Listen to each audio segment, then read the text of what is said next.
now tuned in to the first installment of the It's Debatable podcast. I'm one half of the co-host, Justin Jones. This is my brother right here. My name is Jalen. You can call me Glocky. And on this podcast, we'll be talking about various topics in the battle rap culture. So the way I wanted to start it off, how'd you get into battle rap? To be honest, alright, so boom.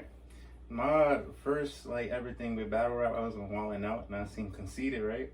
Really? And I seen him you feel me, do this play on words. I don't know what exactly he said. Mm-hmm. But from there I'm like, nah, that shit you feel me? Nah, there has to be more that he's not doing that off the fly. He know right. So I'm searching up Conceited and I'm I see Conceited versus all these other people. So I start going in, you feel me? And then that kind of tunes into my first battle I watched was Conceited versus Sue Surf. From there I'm nah, classic. I gotta just keep from there even I didn't even know who Sue Surf was, but he I'm there's other people that do this shit too, so I'm definitely interested. So right. What about yourself? What I would say for me, I was at my aunt's house one time and I just be going through YouTube sometimes just looking up random shit. So this had to be around the time they was doing the UFF tournament, the one with T-Top, Shaz, and Briz and them. Yeah. So I'm just on YouTube and I seen T-Top versus Snow. And I was nah, the way he's rapping, the rhyme patterns, the flow, all that. Cause I'm just a fan of hip hop in general. Yeah. I really like bars, I feel the new age hip hop right now is cool, but you even see when we was riding the car, I like the old shit sometimes. You know, the Jada Kiss, feel me, Jay-Z, Davis. I really like the rappers, the niggas who really spit that shit. Yeah. So when I seen T-Top and Snow, even though T-Top, murked that boy. Yeah. What he did to Snow, but it was just crazy, seeing the crowd react, the way they put that together was beautiful. So after I seen that, I just typed in T-Top verse other. Then I think I seen T-Top verse Chess. Yeah. And then so I think the UFF tournament was what's really gotten me into it. And then I would say, as I started watching more, the battle that I thought was crazy, the first battle I seen that I felt was crazy when I seen Hitman and Surf them. I seen that on YouTube. I think I seen it on some Facebook post or something like that. Yeah. So then I seen it, I was yo, there go, when I seen Hitman's first round, the remix, and he had his brother in that shit, that was crazy to me. And then seeing Surf's third round, that battle was ridiculous. But I want to ask you, what was the battle that made you fall in love with battle rap? The battle you probably still watch till this day. You feel I'm coming from? Yeah. That one that you probably always go to, it will never get, it's classic. You can watch it anytime. Yeah. That one that really said, alright, this shit got me hooked. Cause I got mine. Yeah. The one that got me hooked was probably Loaded Lux versus Hollow. Because that shit was I watched before I told you Conceited and everybody, I watched battle rap, but that was to another level. They really personally speak, it's a work of art. You feel me? And it's all that was just well put together, I feel and it was no matter what, I'm gonna go to that battle regardless. And that's what a real battle is supposed to be.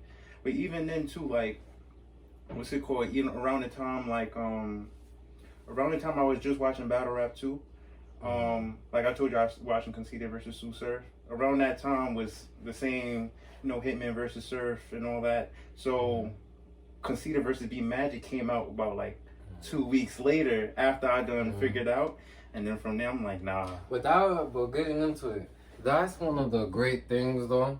When you first started watching battle rap, there was so much content that you could just get into, and you're so fresh to it. Yeah. It's yo, these niggas is wildin'. Facts. You feel where I'm coming from? So, I think that's crazy.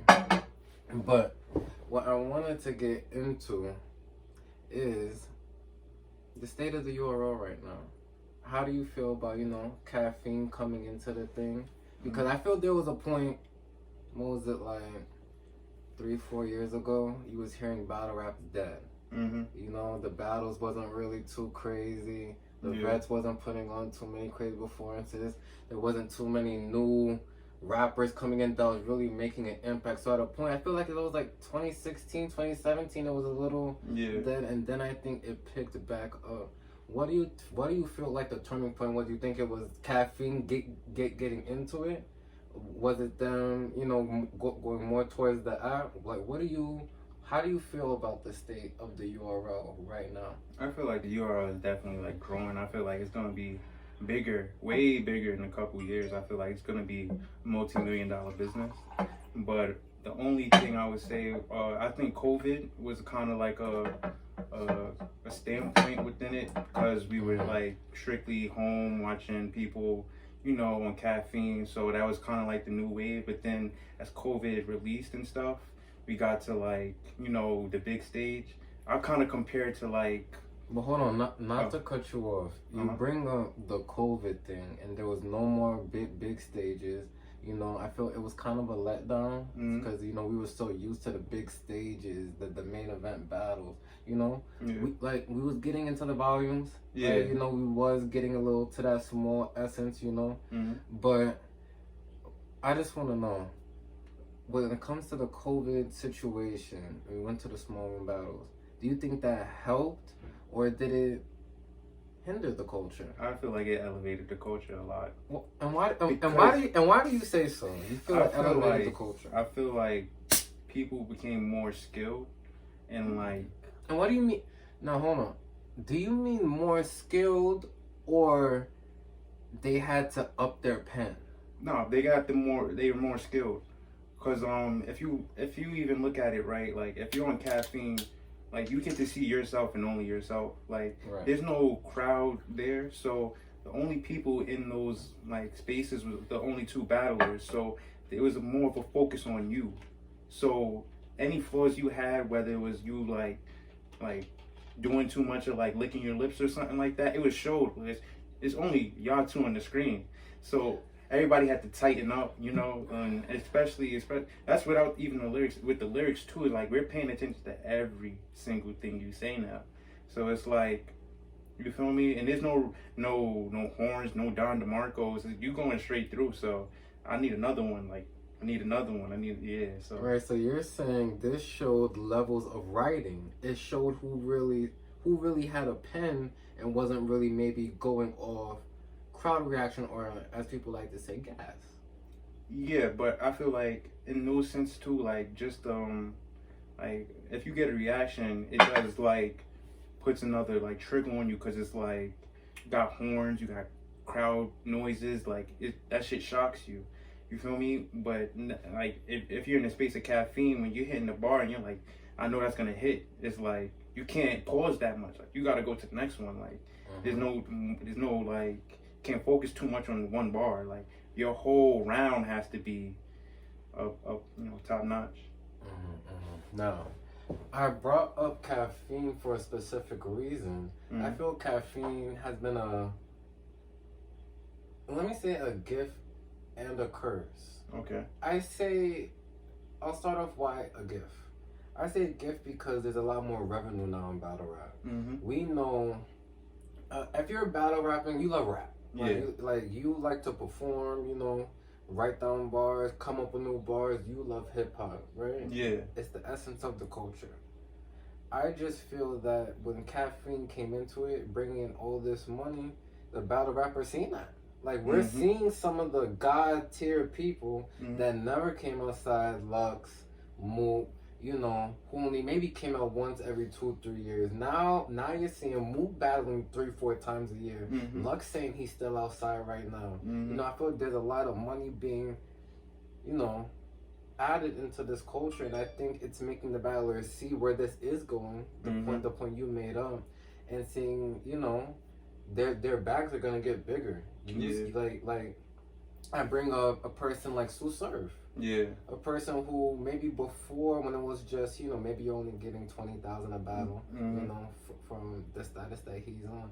But I don't feel he was enthused when he faced T-Top. It wasn't bad performances, but that wasn't the best. Or if we seen him versus Conceited, where he's really talking that. Yeah.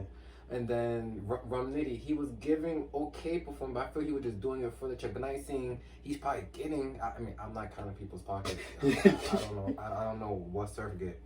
Shout out to Surf. But I think he's getting now 60 to 80,000 a battle. I mean, that's what he's saying. I mean, call me wrong if I'm wrong. That's what he's been saying. Mm-hmm. He's saying like he's the top paid right now. Mm-hmm. He's saying if he gets Mook, he's only doing it for 120. Mm-hmm. So his bad's going on. But that also enthuses you. Money is a motivator. Yeah. As much as you want to perform and beat people because it's competition. Yeah. We always get that. But money is a motivator. If you're getting those type of bags, you're like, damn. All I gotta do is rap for 9 minutes and now I'm getting 65K. Yeah. But do you also feel like that's a flaw as well?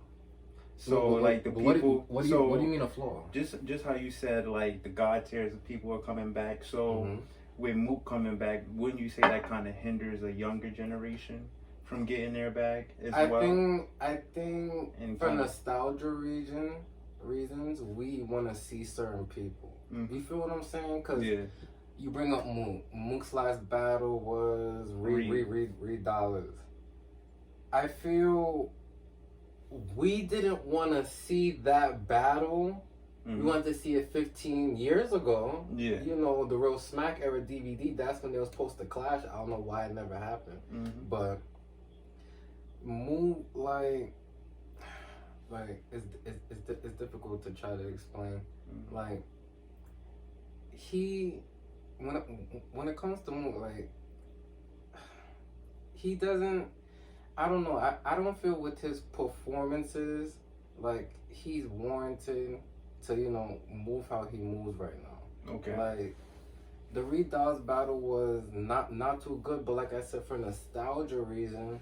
Like, we kind of just accepted it after a while. Like, when the battle's just announced, it's probably an uproar. Like, no one wants to see it. Everyone's in the comments. Everyone on Twitter talking. Yeah. We don't want to see the battle. But then it's like, after a while, it's like, at the end of the day, it's Mook and Reed. Mm-hmm. It's two pioneers in the culture that never seen each other.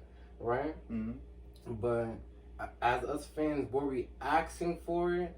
No. So I think we just need to still see them. Sometimes the Luxes, the Mooks, but maybe not so much, because when it comes to people just like Lux and Moon, I feel they need time to really prepare because they're very specific in their approaches. Mm-hmm. You feel what I'm saying? Yeah. That's why the rumors was why did Mook not why did he back out of the Easy the Block Captain battle? Because Mook needs more than 30 days to prepare. Yeah. I feel, and this is just my opinion, Mook, I think you're great. I'm just saying, I don't know if he was equipped to do that. We seen Easy the Block Captain in the tournament, riding the 2 weeks, putting on good performances. Mm-hmm. I think Mook needs a lot of time to really break down Easy. Mm-hmm. Right. So that's why when it comes to a lot of these really God tiers, it's a blessing to see them because we know what they've done for the culture. But I think when it comes to those type of battlers, matchups matter. Definitely. We can't just see them in battles that was supposed to happen like 20 years ago. Like we know next year Cassidy and Freeway is gonna happen. Yeah. We seen that, but I even seen your reaction when it was announced when we was watching Till Death Do Us Part. Yeah. It was really, it was just I just felt like it was just unnecessary, and I feel like I hope that's not where the culture is going, like where these old industry people come in. I don't want industry people in battle rap industry. But then that's how this whole thing ties around. Do you think that's because of the money that's in and out that's enticing them to do it? Because I can't see no other reason why Cassidy versus Freeway, why would they want to do that again? Because there's so many battlers that Cassidy, there's plates for Cassidy. Yeah. Rum, Av, just like the punchers. Like, you're laughing, go ahead. Respectfully, I don't want to see Cassidy. You laugh. Respectfully, Cassidy can sit down. He a RBE nigga, bro. He can stay over there, bro. Someone say Cassidy won his best battle against one of the top tiers in the culture. So what would you have to say to that? I guess. You guess? You feel me? He's very how would I say, elementary at this battle rap stuff. What do you mean elementary? He was there. He was there. He was elementary. He's there. That's a grown ass man. So you're saying, yeah. What are you talking about? You feel me? Granted, he's a good rapper, But like a battle rapper, he's very elementary. He's still learning. Like he only got about what 4 or 5 battles, and like I still see elementary shit. Like I don't see no like schemes, no perform. Like he just raps. Like you got a battle rap, and you don't like prior to like Hitman. He doesn't really talk to his opponent. Like you really gotta like why are you here, bro? Like this is your opponent. Like talk to that nigga. Right. I can't say talk to that nigga. Cassidy don't say nothing. Like you just rap. Okay. Like so I don't want to get too much into Cassidy right now because I feel that's a whole nother conversation for a whole nother day. I don't want to get divulged too much into that. I want to stuck on the topic, the state of the culture. Yeah. So we just brought up caffeine. They're bringing in a lot of revenue. They're probably also bringing in more eyes because caffeine always had things going on, you know. We see they have that dance thing going on, you know. So maybe it brought more eyes onto the culture. It is making it bigger. But when I say also it may hinder things, is it gonna make battle rap get too commercialized? And I bring up this question because I forget which volume exactly, but the one where Geechee face Goods. I didn't like the movie set thing. That I didn't like the feel that gave me. That seemed a little too commercialized compared to the first volume when Briz faced O-Red. You know, like the setting, like everyone crowded up, like it's a closed circle, like that feel. I don't know, cause I definitely want battle rap to get as big as it can. Like I would love to, you know, maybe go on Netflix and put on a battle. Yeah. You know, maybe if they go on to cable, you know, and do things like that. I would love to see that because that's just the culture progressing over the years. But can it get too commercialized? I wouldn't say necessarily commercialized, but I feel like, for instance, that volume with Goods and Geechee, I felt like it didn't hit me until I seen like Goods on there and I seen like what it was supposed to look like. Cause if you really look at like all respect to Goods too, right? Like everybody that battled was like, you know, themselves. But when I seen Goods, I seen like okay, like this is like there's money here or something. Go get like, the slick walk. Yeah. Good. I'm supporting you. Everyone, go to Goods Instagram page. Go to goods.com. Most definitely. Is that what it is? And Goods. If that's the wrong plug, I'm sorry, but go get the slick walks. He has a dope show right now. Shout out to that. Go ahead, brother. Go ahead. Yeah. So I seen it. I seen the chain. I seen the aura around it, and I'm like, okay, like I see what they're trying to do here. Like it's creating an image for the battle rappers themselves. Like even if like beforehand with the UFF and all that, like they had more so. It was more so like a regular person. Like you feel me? Like you could see 1 million Briz Rothsteins across the street or 1 million like Chesses. No disrespect, but it's like you feel me? They create an image for themselves now. Like you feel me? Goods had an image where it's like this is me. Like you're not gonna find another Goods. Like that's it. And everybody else, like once I seen that, I seen like the evolution. Like these dudes are kind of taking more care of their image more so. So I feel like it's not more so commercialized. It's more putting the battle rappers in like a professional. Like make sure your image is clean. Like yeah. Okay. I want to go somewhere with this. We see, you know, the crowds are back. They went back to California. They did Houston. The crowds are back. Do you feel battle rap has to come back to New York? Definitely. And why do you say that? And we're from New York, so I don't think we're being biased, or maybe a little biased. But dig into that. Why do you feel it has to come back to New York? Because I believe the last event was the Mook and Calico versus Briz and T-Top, because the Reloaded joint, right? That was in New York? Yeah, that was at Amazura. For real? Yeah, bro. I tried to get tickets. That thing sold out within minutes, bro. Those free tickets. You don't remember that? Damn. Yeah, that was in Amazura. Yeah, yeah, that's when the whole fight thing happened and all that. Damn. Yeah. But, because remember, it didn't happen in North Carolina at first for reasons I'm not getting into. But and then it came to Reloaded, you know, where Snake Eyes faced Ace and all. That was in Amazura. Oh. Did all glass within the fight. Yeah. So we haven't been back since. Yeah. What do you think? I feel like just for the reason, like, all right, just to get back on your point, right? It's the feel. Like, New York has a different feel. Like, it's like the Mecca. Like, right. You feel me? It's Madison Square Garden. Like, you feel me? You bring up Madison Square Garden. We was working towards that. Yeah. You know, I know you heard the rumor it's supposed to be Calico versus Clips. Yeah. Surf and Move. It's supposed to be that big card. And now, does this push things back now? Because it's like every time, well, not say every time, the last couple times we've been in New York, there's been problems. Yeah. So it's hard to book venues. But then I see, shout out to Hip Hop Is Real. I seen Gwitty on, shout out Gwitty. Yeah, I seen, yeah. Shout out Gwitty, but he's saying they're still doing We Go Hard events and stuff. So is it URL not emphasizing going to New York right now? Because there's still events going on in New York. Or is it the venues just aren't big enough? Because we know We Go Hard's not that big. They don't do 3,000 people. Yeah.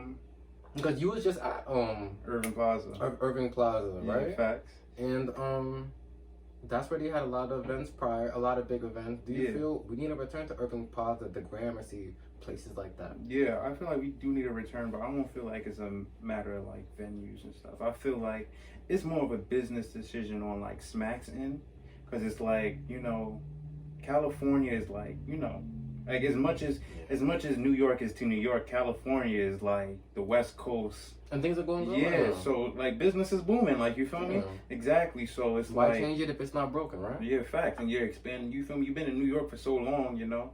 Like Smack originated, everybody like from Smack is New York, like it's basically like New York based. So I get it, like California and stuff, but we hungry over here. Like we need something in New York, bro. Yeah. Like facts. Because I need to go to an event. Facts. Smack, Beasley, Chico, Nuno, I don't know who.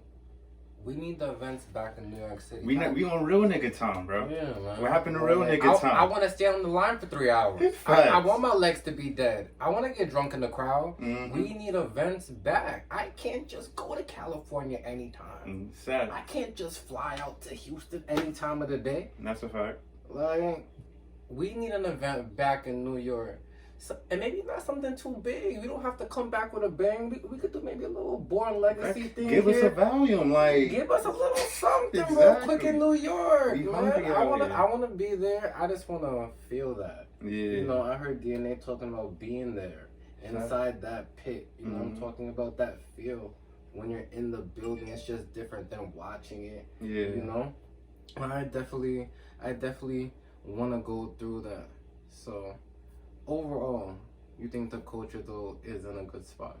Yeah, it's only one mishap.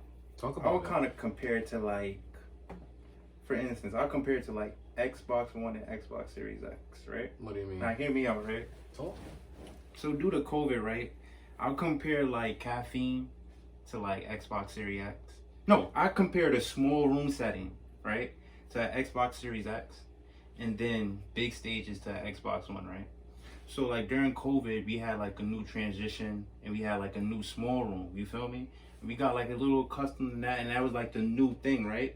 But then, like, we gotta go, and then when things start opening up, right? When things start opening up, we went back to the big stages, right? So it was like, we missed the big stages and how it used to be on the big stages, but like when we advanced to like the small room, we got kind of used to it. So I feel like we have to find a balance with that. Yeah, but look, you're saying balance because we got used to it, but then we kind of got a little tired of it. I like the small room setting. I like the balance. I like when they integrated that. Yeah. We needed that. Right. Because some of these battle rappers was getting a little gas sometimes. Yeah. Saying the elementary stuff. Yeah. And getting the...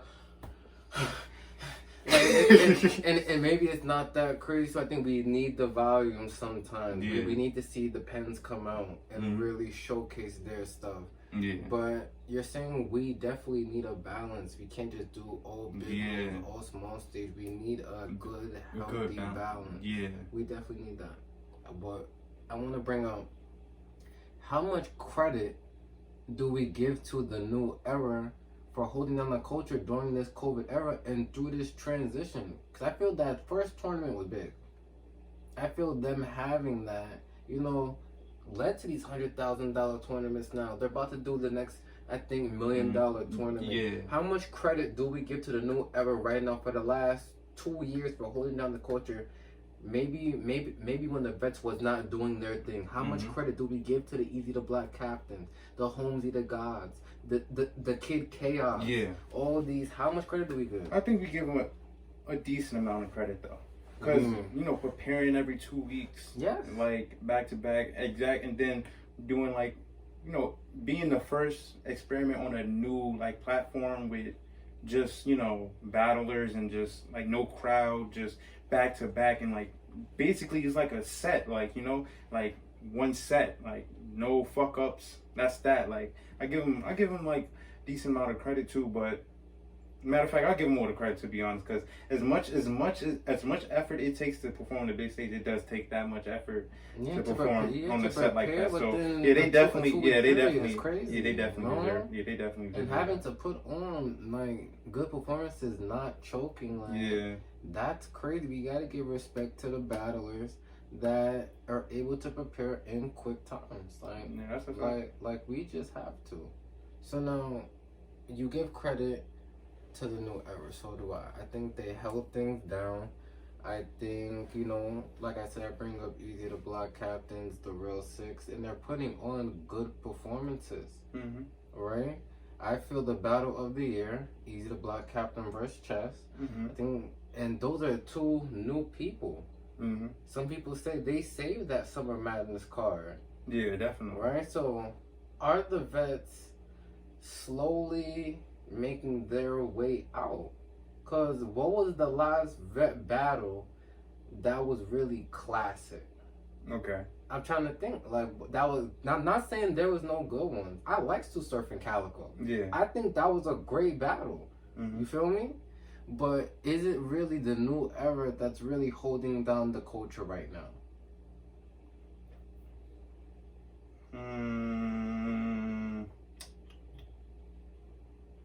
I would say it's more so an evolution of like, it's more to show a shift. So just like, I'll take for instance, right? Someone like Hollow, like the class, I'll put people in kind of like classes. So like a Lux, Hollow, Mook are kind of like making their way out. But the Surfs and the Rocks are kind of the ones that's like the last stepping stone for people now. So like the new era is like the current, you feel me? Like before it was like Surf and Rock, they were all trying to get to like, you know, Hollow, Lux, Mookin level, but I feel like they're at that level now. So it's now like a newer class. So I feel like the newer class is more so like, I would kind of say they're kind of holding it down because they're entertaining us, and they're kind of like, we want to see where they lead up to and like how their paths, you know, clear out. So I say they're kind of holding it down for the most part. But I still feel like the vets is the ones that's like the stepping, like the stone. Like they're the ones that verify shit. Like it's not verified until Surf get on that stage and you gotta prove what you gotta prove, or Rod get on that stage and you prove, like, you feel me? It's all like a battle, but like it's cemented when those battles happen. Right. But when it comes to the vets, do you think some of them, not all, because there are vets that are still putting on very good performances, but are some of these people getting booked strictly off ticket sales? Yeah. You want to name names? No. Well, you scared? Not only off of ticket sales, but I know I'd rather spend my money at McDonald's than a fucking up and coming restaurant. I know what I'm getting at McDonald's. I'm not gonna take my chance at your up and coming restaurant. So if I'm driving, I see a Golden Arch, I'm going to the Golden Arch. You got like a small little business. Yeah. It's not attracting you because we're just used to it right now. Yeah, so like I'm going with them. I'm going where I know like I'm getting my money's worth. Okay. Yeah. All right, I definitely agree with you. So overall, great era we're in battle rap right now. I think things are at its highest peak right now. I think a lot of battles are taking battle rap serious again. Yeah. And I think it's been a great year in battle rap. We've had a lot of great events this year. I love Drake's involvement in the culture right now. Definitely. Because we definitely need more stars coming out and speaking about the culture, because we see there's a lot of people behind the scenes that like battle rap. Yeah, facts. I didn't know Idris Elba was into battle rap. Yeah, facts. I had no idea. But it's like Drake now really coming out and being at events and hosting and you know, putting parts together. It's this thing, it's cool to like battle rap. It's like you like hip hop. Is battle rap not a part of hip hop? No, that's a fact. That's definitely a fact. Is it not? I mean, I don't understand how it was not cool to like battle rap. It's just a war of words. Like, I just will never get that.